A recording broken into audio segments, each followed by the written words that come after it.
নমস্কার বন্ধুরা, আমি হলাম বিশ্বরূপ আর আমি এই মুহূর্তে রয়েছি ইয়ামথাং ভ্যালিতে।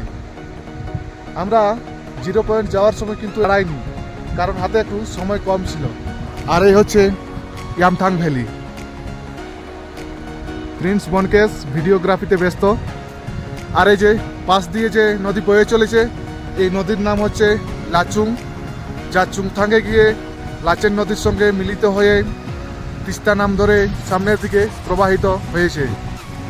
আর এই যে দেখতে পাচ্ছ সাদা বরফের চাদরে মোড়া পাহাড়গুলো খুব সুন্দর লাগছে। আমরা ভেবেছিলাম যে এখানে এসে হয়তো রোডোডেনড্রন ফুল দেখতে পাবো, কিন্তু আমরা অনেক আগেই এসে গেছি, তাই এখনও পর্যন্ত কিন্তু রোডোডেনড্রন ফুল ফোটেনি। যাই হোক, কিছুদিন পর হয়তো এই সম্পূর্ণ ভ্যালি ফুলে ফুলময় হয়ে উঠবে, তখন কিন্তু এখানকার যে প্রাকৃতিক সৌন্দর্য আরও সুন্দর থেকে সুন্দরতর হয়ে উঠবে।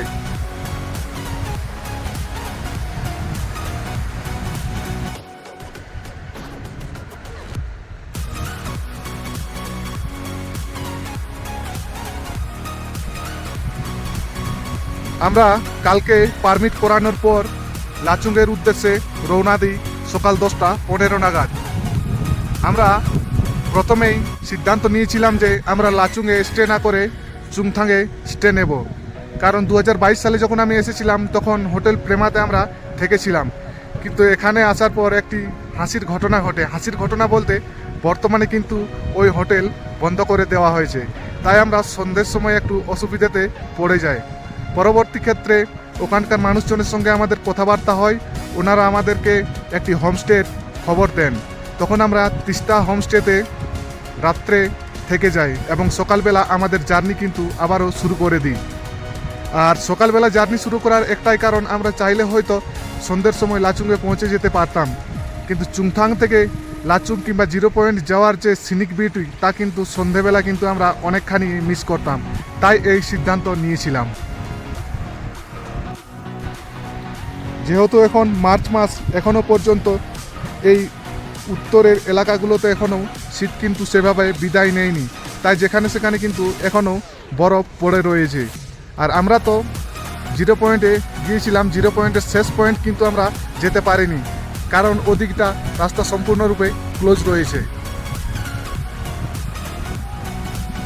আর এই ভ্যালিতে এলে তোমরা অবশ্যই এই প্রেয়ার ফ্ল্যাগগুলো দেখতে পেয়ে যাবে।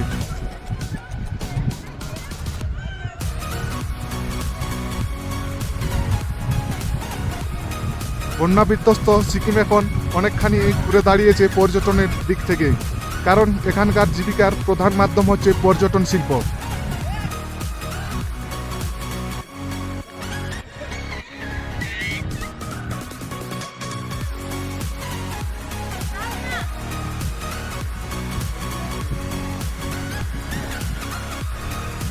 বেড়াতে এসে সময়ের কথা মাথায় রাখা আমার পক্ষে সম্ভব নয় বন্ধুরা, কারণ এভাবে আমি প্রকৃতির মাঝে হারিয়ে ফেলি নিজেকে। কখন যে সময় চলে যায় তা নিজেই বুঝতে পারি না।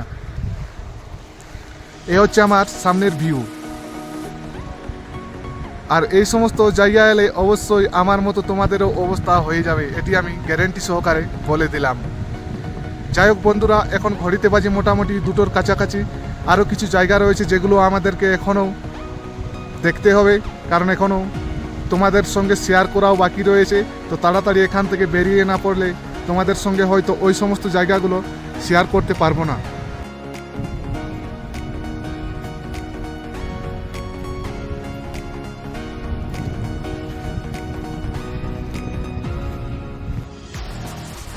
এটা হয়তো কারো বাড়ি ছিল, শীতের সময় এরা এখান ছেড়ে চলে গেছে।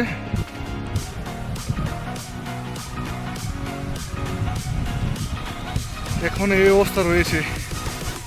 তো ভেবে দেখো একবার, পুরো শীতের সময় মনে হচ্ছে এই ঘরগুলো একদম বরফের নিচে চাপা পড়ে যায়।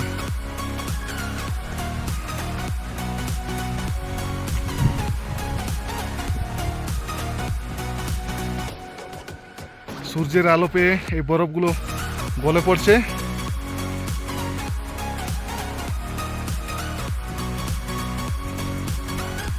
যে সমস্ত বন্ধুরা আমার এই ছোট্ট ভিডিওটি দেখছো তাদের উদ্দেশ্যে আমার একটি অনুরোধ, তোমরা যদি গ্যাংটক এসে থাকো তাহলে অবশ্যই এই নর্থ সিকিম ট্যুর করে নিতে পারো, কারণ নর্থ সিকিমে দেখার মতো অনেক কিছু রয়েছে। আমরা তো শুধুমাত্র লাচুংয়ের দিকটি তুলে ধরেছি, কারণ লাচেন এবং গুরুদংমার লেকের সাইডের যে রাস্তা তা কিন্তু সম্পূর্ণরূপে বন্ধ রয়েছে।